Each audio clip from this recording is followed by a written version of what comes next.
Thank you for joining us for the Social Venture Partners webinar, which is a discussion on inequity and the history of race inequity in San Antonio. It was presented on July 2nd, and it was led by Dr. Dorinda Rolle. She is president of Rolle and Associates, a management consulting firm with a powerful list of clients. She also is very active in our community. I will now turn over the program to Dr. Rolle. First of all, we're going to review I should add, it would be some history and systems that create economic inequity or that have created economic inequity. I am also going to help you to identify some of the barriers that may be holding back progress and meaningful impact in terms of the work that you all do. And then together, we're going to develop a list of issues for further discussion and consideration. I think that a lot of things may come to mind as I present some information to you. So you have to, I don't think that it's reasonable to think that tonight you'll be able to solve the world's problems or the East Side issues and come up with a thorough list. You really will have to have a little bit more discussion. So I did want to start out with a quote. Some of you may know the name Kerry Clack. He was a writer with the Express News for a number of years. I think he writes for Texas Monthly right now. And still, I think he does some stories for the Express News as well. This was something that was published. Actually, I pulled this quote out from last year, but what he was speaking of, he said, for much of San Antonio's history, to be Black and live on the city's east side, the historical and spiritual home of African Americans, was to feel as if one were living on the outskirts of the city's concern. And so he had written that, it was last year in 2019, but it had to do with an event that happened in 2018, which was the 50th anniversary of an event, and of the World's Fair is what it was. And that's when they built Hemisphere, remember? And so what he said there, and I quoted from this article, one troubling example occurred during San Antonio's last celebration of a major event in 1968. That year, the city hosted the World's Fair. In preparation, officials decided to convert Commerce Street, which is the main artery connecting the east side and downtown, into a one-way road flowing toward downtown and away from Black-owned businesses. And so if you just think about what that means, not just the aesthetics of it, but think about what must the city's leaders think about or had been thinking about the east side at that time. We don't want people to see how people are living on the east side, or we don't want anybody to spend money on the east side. So that was kind of my takeaway as to what I thought Kerry was talking about. So here's where I'm kind of going, because there's lots of stuff that I could talk about from an historical view, but I want to talk about what I want to end up with is wealth building versus income. And the two are not necessarily related, but I think most people on this webinar would agree. If you had to choose between wealth and income, you choose wealth any day. And I'll talk about that a little bit more. So I'm going to cover a little bit of Texas land grants. I'm going to talk about Black massacres. Not necessarily those that happened in Texas. I'm going to talk about Jim Crow laws, Black codes, and barriers to home ownership. And so it's not really a rhyme or reason. I mean, I had so many thoughts putting this together that it just kind of all got jumbled up because I didn't have enough time to really do what I wanted. Okay, so first of all, I want to talk about Texas land grants. Land grants had been given in this part of what is now the United States, before it was a part of the United States. Mexico actually had issued land grants before the year that I'm talking about here, which was under the Texas Constitution, which was in 1836. And I just took out a small part of what that said. It said that all heads of families living in Texas on March 4th, 1836, except Africans and Indians, were granted first-class head rights of 1 league and 1 labor. So at that time, for 1 league, that would have been a little more than 4,000 acres. And a single man, if you were married, if you were single, not a head of a household or with a family, but at least 17 years or older, you were given 1/3 of a league. And that's almost 1,500 acres, right? So notice there, if you were Indian or African, someone who looked like me, and when they were talking about Indians, they were talking about Mexicans. So you are not going to be given a land grant. Now, that labor, I think most of us understand what a head right is, or you know what a head right is, right? And they were talking about men, but that 1 labor. So they also had to bring 1, either an enslaved person or an indentured servant who could work the land. And so, of course, land grants were given to settle this part of the country, right? It wasn't just out of anybody's goodness of the heart. They needed people to move here, but they didn't need people to just come. They wanted the land to be developed with agriculture and that sort of thing. And so what I'm getting at here is that property inheritance is one of the primary means of wealth accumulation. If you don't own anything and you die and you have children, well, they start all over again. But if there is property that can be passed down, you've given your family a bit of a head start. So this is the city map of San Antonio. And you see the colors on the map. This is a map that was developed by the Federal Home Loan Bank Board.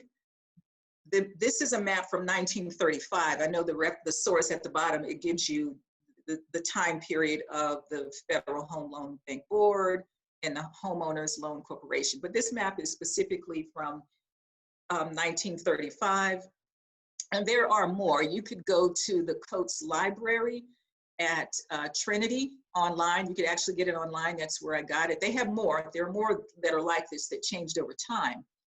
But what I want you to look at is the city leaders, or actually the Federal Home Loan Board people, not just the city, and this was done in many cities. So a lot of what I'm going to be talking about, it's not only specific to San Antonio. This story here in San Antonio could be replicated in multiple places. But what they did was they divided the map or the city up into types of areas, because this had to do with where they were going to lend money for mortgages. So if you lived in type A, which would have been a newly developed area, and I think or an area that they wanted to develop, that's where the yellow coding is. A type B neighborhoods were marked as desirable or still desirable. I'm not exactly sure which ones those are. And then type C neighborhoods were labeled as definitely declining, meaning you probably don't want to make a loan in that area. And then type D neighborhoods, they were marked in red, and they were labeled as hazardous, or areas where you definitely don't want to make a loan, or if you make a loan in that area, then they are likely going to default, but also because the property values were not expected to increase. And this is where the term redlining comes from. So bankers would literally take a line and a red marker in whatever city they were in, and they draw a line around that area. Why'd they do that? That was based primarily on not just the property and the house, but who lived in those neighborhoods. And those neighborhoods that were redlined were already people who were separated from white population for a reason. Primarily in Texas, it was going to be African Americans and Mexicans. And so They were put into areas where that literally turned into slums and ghettos. It crowded in. The lots that where they did build houses were very small as compared to other parts like Terrell Hills and areas like that. And I want to, let me see what my next slide tells you. Yeah, so if you really want to know more about San Antonio housing disparities, Dr. Christine Drennan, she's got a dynamite presentation, and I'll put this link in the chat box for you to get it. It's about an hour long, but she goes into a lot of depth, and she talks about, she pulls up some of the deeds for houses in particular areas, and she talks about deed restrictions. And one of the deed restrictions was for a house in almost parts estates. And the deed read this way: no part of the almost part estates shall be leased, rented, or owned in whole or in part by anyone other than the Caucasian race. So even if you were someone who looked like me and you could pull together enough money to have your house built there or to buy a house there, you couldn't do it. She also read from a deed restriction in Beacon Hill, a house in Beacon Hill. It said, any sale or lease to a person of Negro blood shall immediately cause the property to revert back to the heirs of the original owners. I didn't even know you could do that. But, and then there were some deed restrictions that were specifically towards Mexicans, and then some, you know, sometimes they mentioned both, which, I mean, just think about, if for however long you're able to do that, think about all of the people who were not able to live in better conditions. Now, if you think about that, let me see what the next slide is. Yeah, I can go here. Just think about that. Where you live dictates a lot of opportunities that might be available to you. For example, what school do your children go to if you don't have funds or you can't afford or whatever to live in a better neighborhood where the schools are better? Because remember, Texas schools are funded by property taxes. So if you live, let's just say, I don't look at the housing values on the east side, and I apologize. Let's just say your house is valued at $25,000 on the east side. Imagine you've got several rows of houses, streets of houses that are valued at around the same amount of money. How much taxes can they collect from that? So you're going to have some disparity in education there.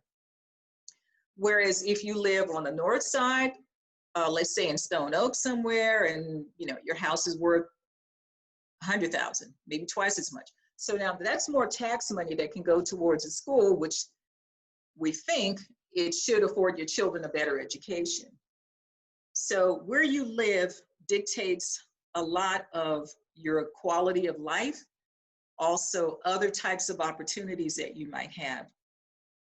But in communities that are segregated, racially segregated, it's usually economically segregated as well.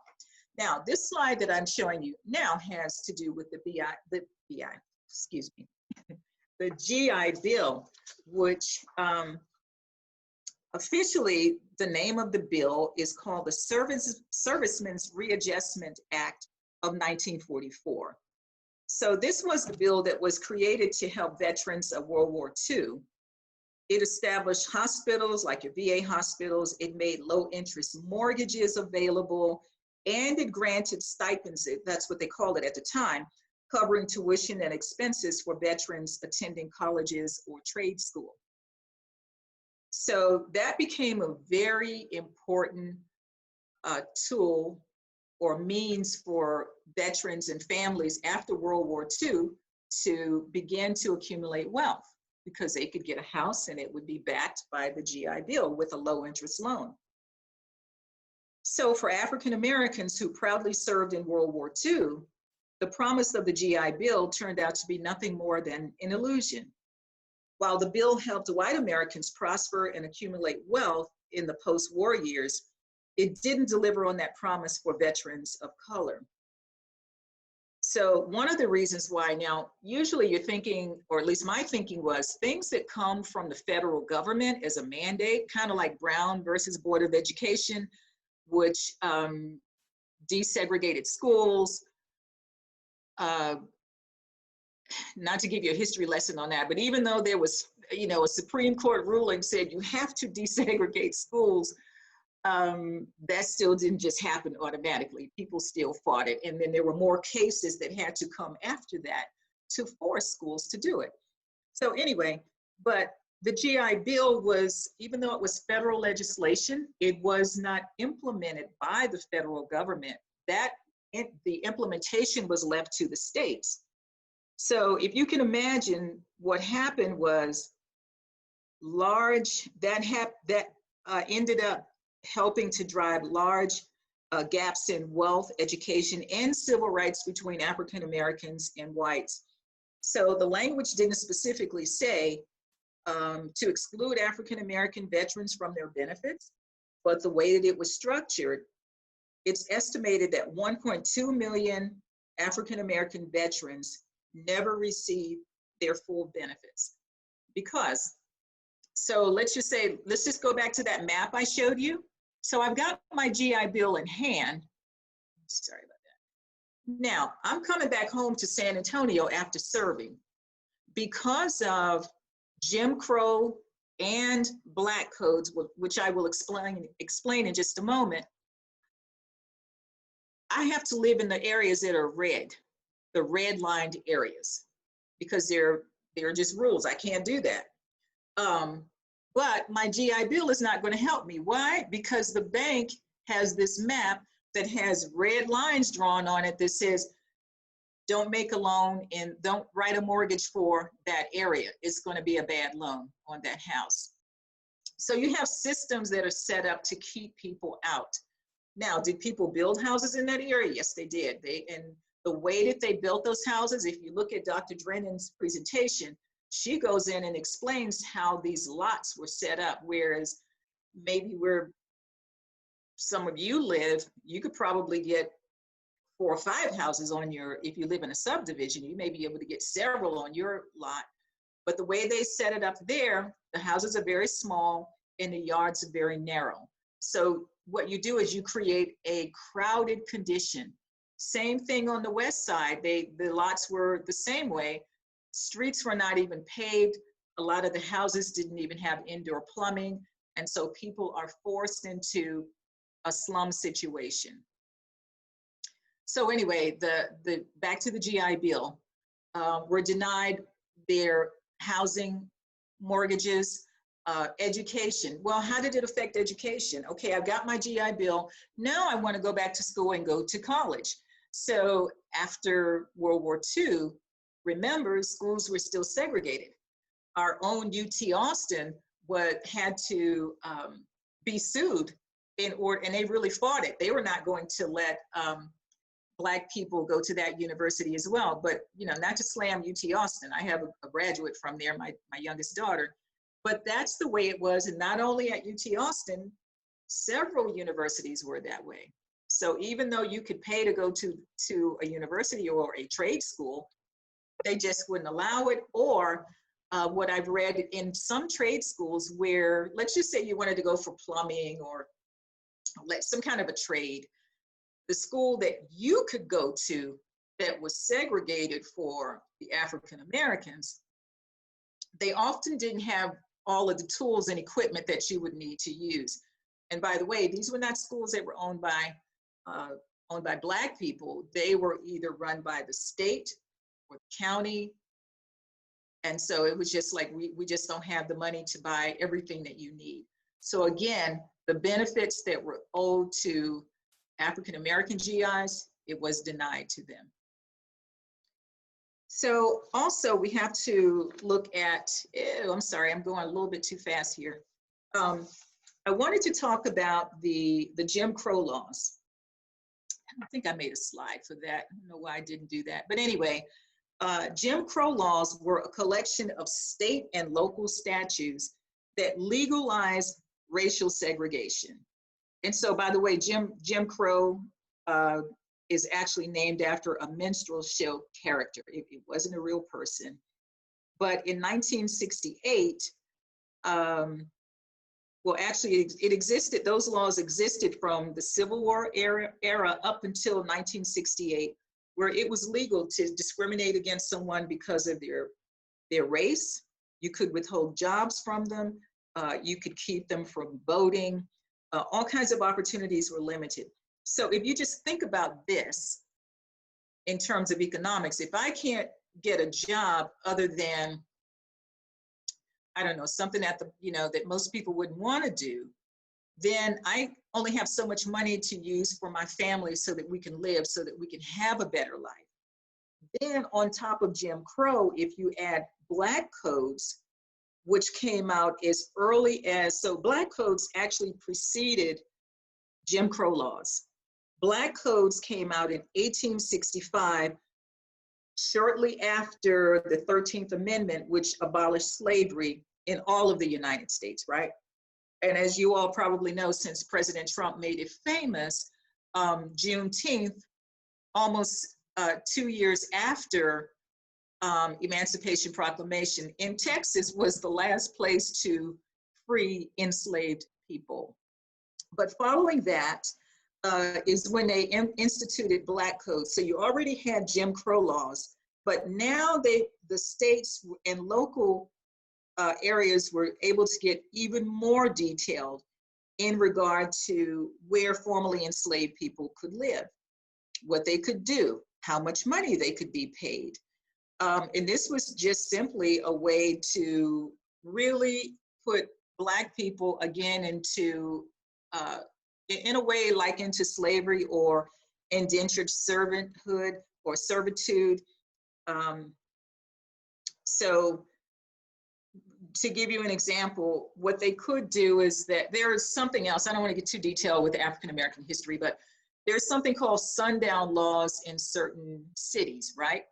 Or little municipalities. So if you were of African descent, African-American, Black, however you want to call it, if you were in a certain community, let's just say you were leaving San Antonio on your way to Austin, but you had to stop in Shirts. It got dark, sun went down when you got to Shirts. And no, I'm not saying I don't know anything about Shirts. It's just somewhere I know on the way to Austin. If you had to stop in that community, or you just walking through, you just on your horse on your way, or either in your car, and you get stopped there, you could be arrested, and they would charge you with vagrancy or trespassing because they didn't want you there. So now you get thrown into the legal system. You're put in jail. I'm not exactly sure when bail was instituted, but if your family, remember, you didn't have a cell phone, your family probably didn't have a phone, they didn't know where you were. There was no one to get you out of jail. So when you go before a judge, the judge could sentence you to whatever they want, usually a labor camp. So again, that gets back to the indentured servanthood. So now you're working to pay off your debt of being at the wrong place at the wrong time. So this went on for a very long time. So imagine if you're a man, you were on your way to get to another city, maybe for work, visit a family, what have you. You get stopped. You were the primary one who worked the farm, or you were the breadwinner for the family. Now that man is taken out of the family. Usually there were lots of kids back at home, a lot of people depending on this one person. So now everything falls to the woman or anybody else that is left with the children. Wonderful setup for creating generations of poverty for families. So now, here's something else, and you probably say, well, what does Black massacres have to do with economic inequity? Well, this is what it did. I'm not from Texas, just to kind of give you a little bit of my background. I've lived here since 1995. My dad is from Texas. We used to come to San Antonio was one of the cities we would stop in. My father's from Texas, so I used to come here when I was growing up. But you know, in the latter years, I would talk to him about certain things like Juneteenth, because I didn't know till I moved to Kansas, like almost 30 years ago. I heard the term Juneteenth, and I had no idea what it was. And I found out about all of these other these little towns that were started by Black people following during Reconstruction. So that's how I got interested in African American history. But anyway, there were these massacres, and I would talk to my dad about this, and he would say, well, what happened was a lot of times, like the Slocum Massacre, which was in Slocum, Texas, I think that's Anderson County is where that happened.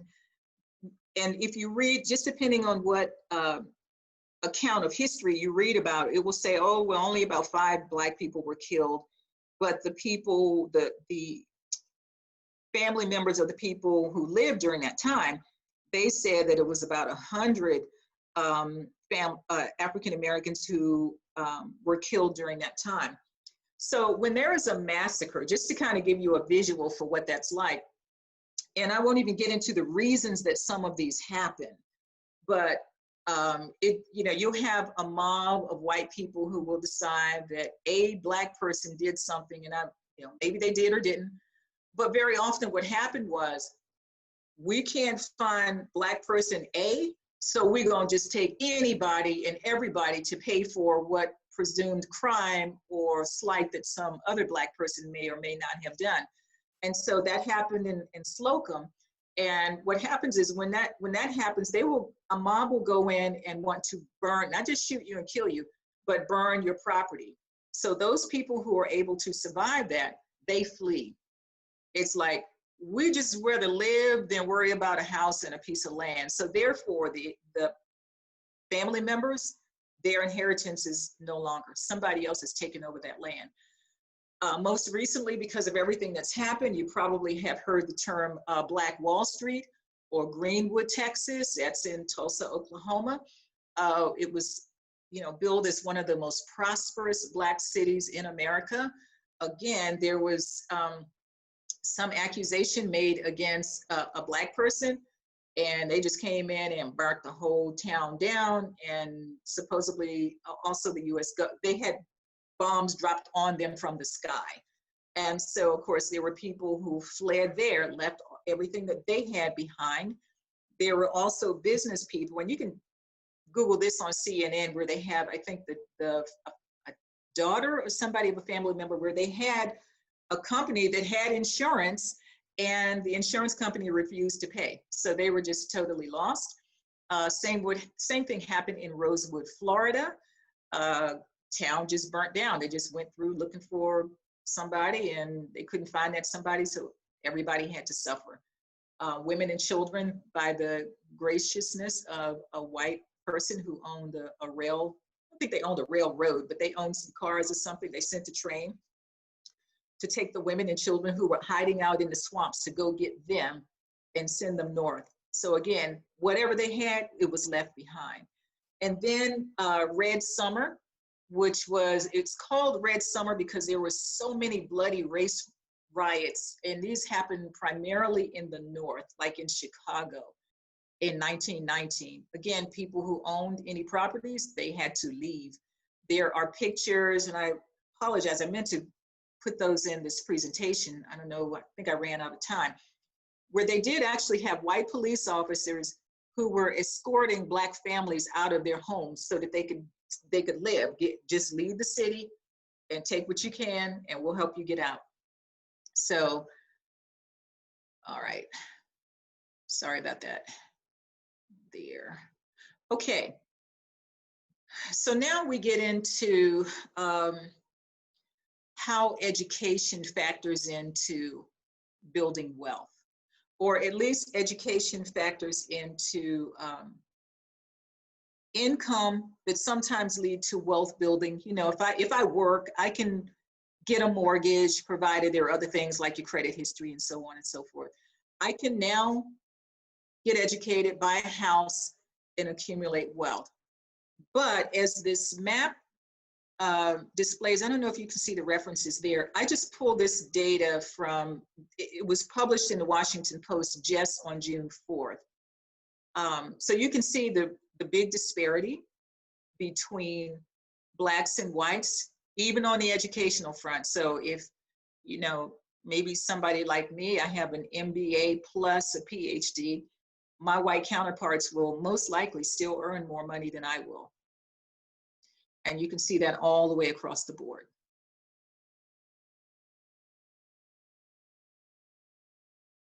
Now, when we just talk about wealth and we don't factor in education, you can see the big gap there as well.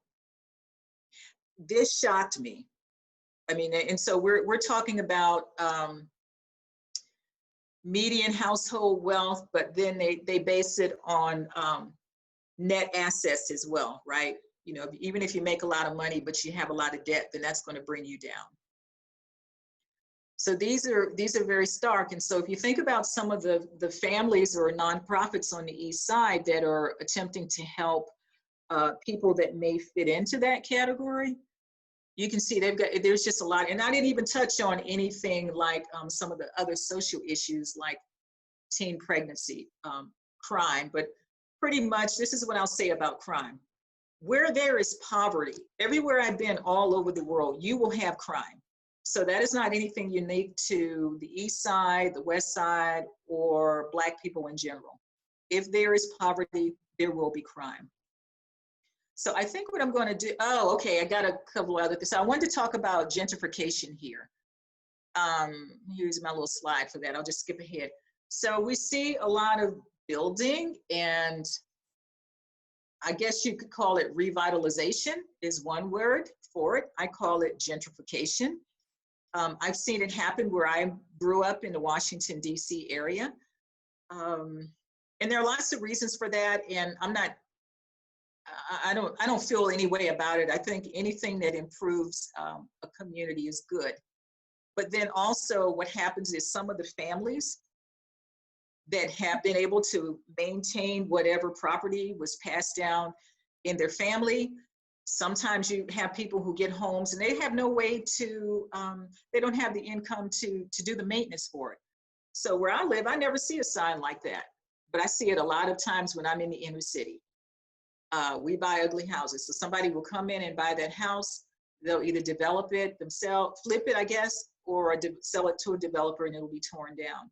So what happens to the community, the flavor of the community, or even the people who were living there, albeit in poverty? This is just a picture on the east side of a lot of the development that's going on in the East Point area there. Yeah. Okay. Becky, can you hear me? Yes, I can hear you. Okay. Why don't we, and I think I've gone way over the time. I had planned to stop at 5:30, but I'm just wondering, did anybody have any comments that they wanted to put in the chat or questions that they might have before I go on to this question? I think what you and I had originally discussed, some questions to go ahead and get us started, included, we did talk a lot about past barriers to kind of being able to gain assets and wealth and opportunity. What still exists besides generational difficulty of being able to you know, get out of neighborhoods? What barriers do we need to be talking about, Dorinda, in San Antonio that may still exist in providing the kind of real impact for communities and for families to be able to move up faster? So I really, the reason I spent so much money, not money, but time on this is because you really can't get around the generational stuff that's happened. But being that there's not anything you can do about that, and I think I understand that that's where you're going with that, is like, we can't do anything about that. But the impact of it is here, and I think it's important to understand how what happened in the past influences today.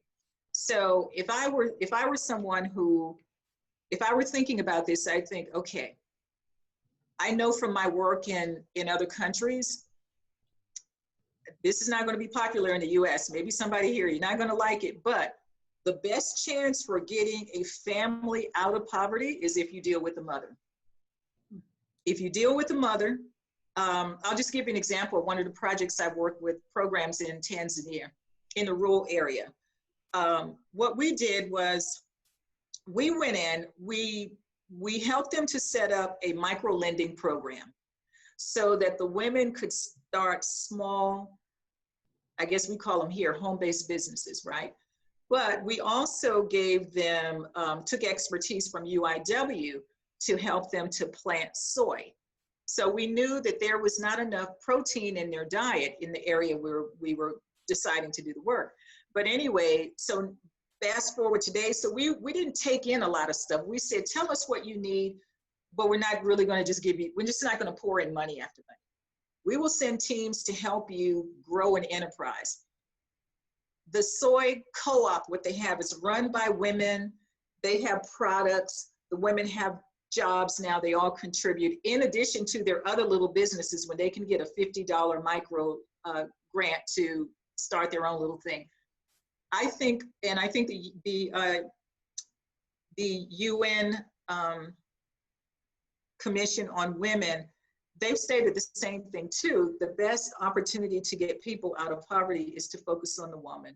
She will take the money and do the right thing with it.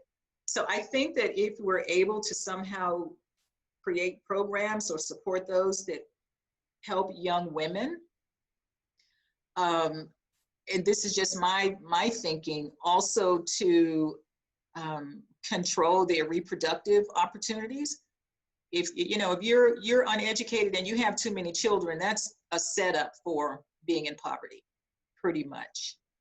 So I would focus somehow on what can we do to help women and children to set examples for them or role models and programs to help them get on their way. Did I answer your question? I probably went off on a tangent. I'm sorry. No, I think that's great advice and great information. Jennifer made a comment a little bit about there may be a barrier because we still have school districts that have barriers and lines where children and families are kind of stuck in school districts, and we have 16 in San Antonio, which could be, with the base of property taxes and things like that, is something that, I mean, I don't know that we can address it, but it certainly is something that gives the impression that we still have some segregation issues just because of the way the school district lines are drawn.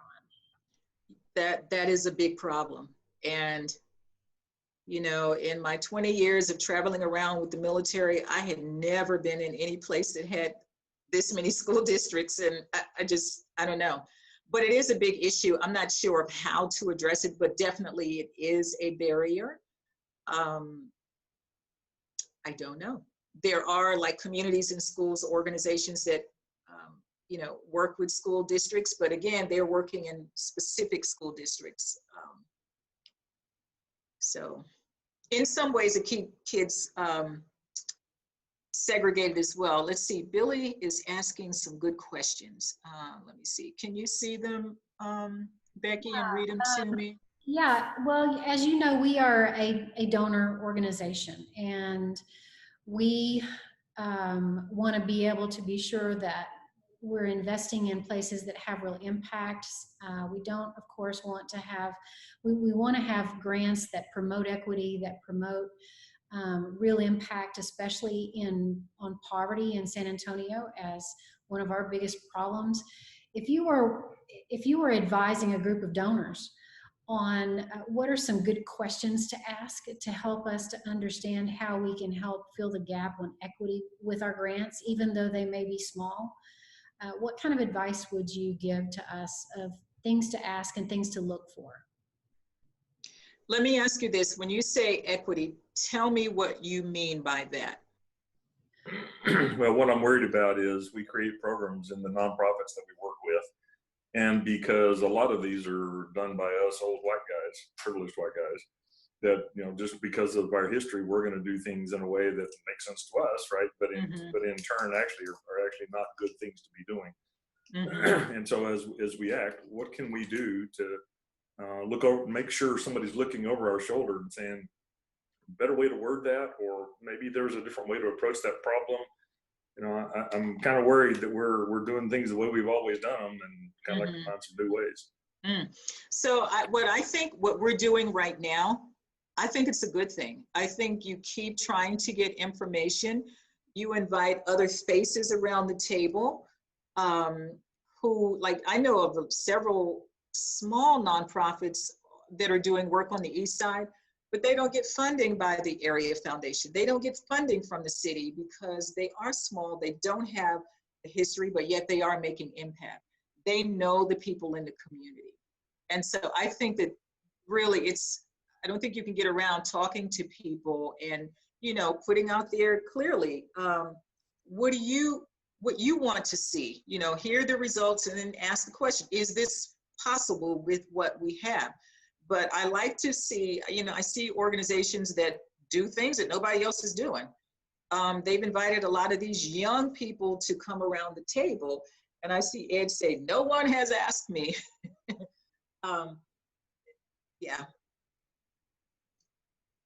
Ed, speak up. What do you say about that? Yeah, you said you're born and raised on the East Side. Are you? Yeah, I mean, this is great, but I think the biggest problem is sometimes the people sitting right next to you have insight. I am from Texas. I'm from San Antonio, born and raised on the East Side. And I mean, the whole time I've been involved with SPPSA, no one's ever asked me that.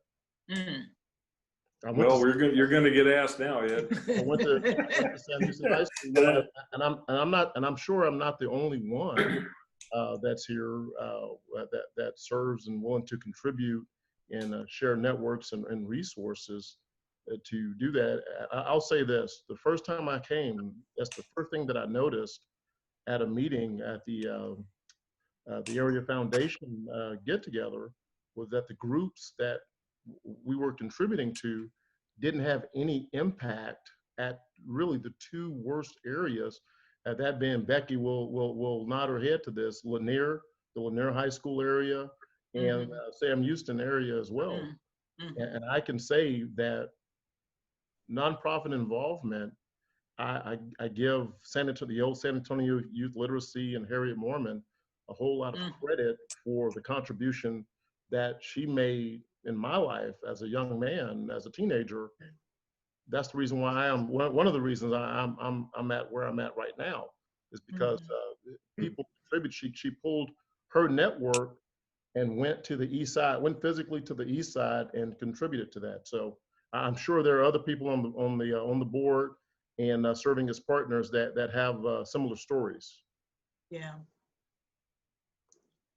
I think you're right, and I think you know, it's just a matter of being asked to do something. I'm a part of just joined a new organization, and they were formed because of Black Lives Matters, and so I went to the meeting. I was the only Black person there, and they're all attorneys, and I was like, you know, so I didn't want to say it in front of everybody because I felt like what they were doing good and I was going to help regardless. But, you know, I talked to the organizer and I said, you know, it bothers me that there are not any other Black attorneys involved in this. And he said, I am too, but I don't know what to do. How do we get, I said, you know what?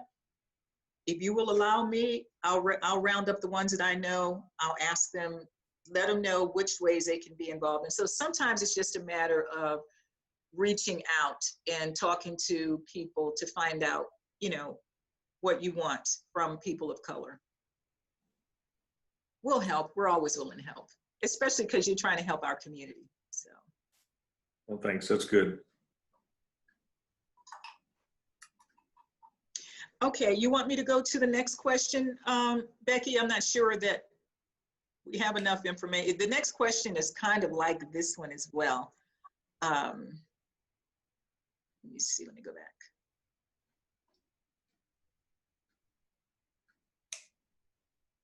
So that was it. You actually put the question back on me. What did I think the barriers are? And just to go back to that question, maybe one of the barriers is that you're not you know, you don't know, it's not really a barrier, but it sounded like what you were saying was, we don't know what to do to ensure that we are making an impact. And I know that there are enough people on this call who could figure out how to put together a scorecard for this, or evaluation measures. And I know that Jennifer would know this. So you can find all that stuff. They would know how to do that. And so, what are the top 3 issues that we can address? And that was for you all to answer that question. What are the top 3 issues that you can address? I think what I talked about was primarily the reasons for poverty, some of the inequity. And I think that was good information for you to hear, but you're probably like, yeah, but what can we do about it now? That's where you are. You want to make some kind of impact now. And I think that's for you all to decide. Is it going to be in the education arena? What about supporting entrepreneurship? You might look at some other things that you might be able to do. I don't know if your mission is only about education, but there are multiple ways to help people to get out of poverty. It may not be a whole lot of them, but certainly you could, support 1 or 2 opportunities for that. Well, I think so. What I'm hearing, and I also believe, I'm going to let one more person in, and what I also think that one of the strategies this year hasn't allowed us to do what we wanted to do in relationship, and having stronger ability to be able to go into communities, and the ability to be able to have tours. And one of the things that we enjoy most with SVP is to be able to get a small group of people and go visit some of the nonprofits that we're considering grants to. And you learn so much from that, not just, the kind of the nuts and bolts of the organization, but knowing that person is more than halfway there of trying to figure out how to relationships and strengthen our partners, strengthen our partner relationships, to Ed's point, and also kind of just getting down there physically. I think he's right about Harriet being able to bring people on tours is still, it may sound old school, but it's still a very good practice that when we can all get back out in the community, we really want to try to do. Ed and I have talked about some ideas that we'd like to try once we can get further down the road and maybe go a little bit faster. And I know that we're going to continue brainstorming on some of those. There are some great skills and great skill sets in this room and around the table. And with Jennifer and Kevin's background in the East Side and understanding it, with Ed's skills and him understanding a little bit better, I think we still have to admit we have a lot to learn and a long way to go. But that's why we need to start now and start doing something. We have done some 3 investments. One of them was on the East Side, but it wasn't specifically for that neighborhood. And we struggled a little bit with it because the nonprofit struggled a little bit also with relationships in the neighborhood. But I think all of this has helped us to think through. My top things would be relationship, really directing from some of our grants toward community groups that are boots on the ground. People who really know the community, because we cannot be that boots on the ground as donors, and somebody who's been there a long time. I can say from just having met the Ella Austin leadership this year, that's a group I want to get to know better. I just can't get out of my house right now. Yeah, no one can. I did want to address a question. I don't know who asked the question. It was something about intrinsic bias. I think it might have been you, Becky. But one of the things that I think in terms of biases, we all have biases. We all do. And sometimes, those biases are unconscious, so you're not aware of them. But what I found, and I just did a workshop on this last night, so it's fresh on my mind. Don't let what you think, don't let that hold you back to think, I just, I don't want to say the wrong thing. It's okay. People will forgive you if you say the wrong thing. If your intent was good, if your heart was pure, people will overlook that. And even though we're in a time right now of high racial tension, but the high racial tension, I'll tell you, it's against the police. It's not you. I see so much unity right now between white, black, and brown in the streets right now that I'm just amazed. But I think, you know, from the discussion I had with my group last night, they're like, well, I'm afraid, I don't want to say the wrong thing, you know, and I don't know if I should call you black or African American or a woman of color. I'm like, I answer to all of it, okay? We have deeper things to consider than what you call me. As long as the intent was good, I don't think we need to go there. I think that what you all are trying to do, what you are doing is good. I think you've got, at least from the photos I can see, you've got a couple of people on your board that can really, in your group, that can, you know, you can give the questions to them. Can I call out Ed and Paul? Would you all be offended if they ask you some questions that were specific to either the East Side or African Americans? Sure, I'm okay. I'm okay with it. I'm good with it. Don't have a problem at all. Okay. And I'm only saying African Americans. I know that you probably wanted to do some work with the Latinx community or our own West Side community, people of color. Oh, I see Cynthia, my buddy there. I'm sorry. But yeah, Cynthia, there are lots of people. You've got a really good group here. And I don't think anybody's going to be offended. And I think we need to have these kinds of conversations.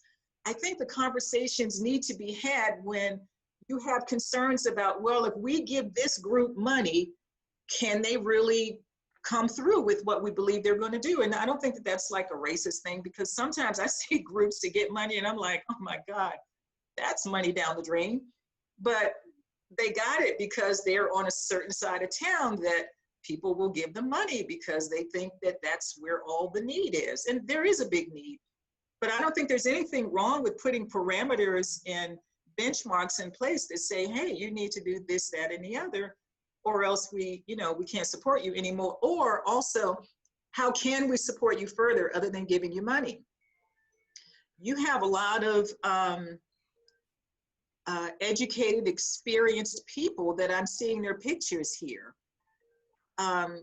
Sometimes you can help by just picking up the phone and answering a few questions about, can you help me read my financial statements? You think that wouldn't be a question for somebody that's running a nonprofit, but it is. So there are lots of ways you can help without throwing money after a problem. So some of it might be, I guess what I'm saying is that some of it might be capacity building first. You know, what do we need to do to help you build your capacity?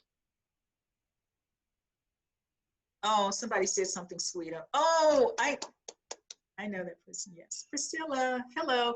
I'm sorry, but Becky, I'm gonna turn it back over to you because it's 6 o'clock and I've talked way too much. This was supposed to be an opportunity for you all to engage. And I hope I get invited back. Don't hold this against me. I'm just excited about all the things that are happening right now with people just coming together and saying, you know, out of some tragedy that happened to George Floyd, other things are coming out and people are wanting to say, not East Austin. Oh, okay, somebody, I'm trying to read the chat. I'm sorry, Becky told me not to read the chat. She was gonna handle that for me. But I'm just really excited. You all are right on point. This is the time, if you're gonna do anything different than what you've been doing in the past, or you wanna play it, you know, move it forward, this is the time to do it right now. Well, thank you so much. What we wanted to do is have conversation and try to get something started. It still feels slow, but thank you so much for helping us and talking us through. Our next steps, honestly, Dorinda, are going to be to have another conversation and next time probably be a little more specific on what our next steps could be and getting some feedback from the folks on this call. I talked to Beverly for a long time down on the East Side about what she sees as some of the the critical areas that need funding and need support and need help. And she said that leadership development, to Linda McDavid's point, that leadership development and some capacity building, but mostly it had to do with helping provide long-term leadership for some of those organizations that do all of that, that do so much of the hard work, house to house, neighborhood to neighborhood on the east side. So maybe the next conversation can go back to what might our strategies be, and then what might our next steps be, and use this time at home with the ability to be able to get together like this to develop some ideas and some strategies with the help of the people that can join us on these calls. I'm going to keep everybody's email, so if you hear from me, expect to hear from me. So Ed's been has been a big help. We talk a lot about the digital divide. We didn't talk much about that, but I do feel strongly that that's something that is another barrier that we have to address, with the inability for people to be able to even apply for a job or know about a job if you don't have access. And that's something that everyone should probably have. But that's another conversation and strategy for the next conversation. So Becky, I try to put my contact information in the chat along with Dr. Drennan's. I think the link didn't do the right thing, but anyway, my contact is very easy, Dorinda@dorindarolle.com. And thank you all for letting me share this time with you. I really appreciate the nice comments in the chat as well.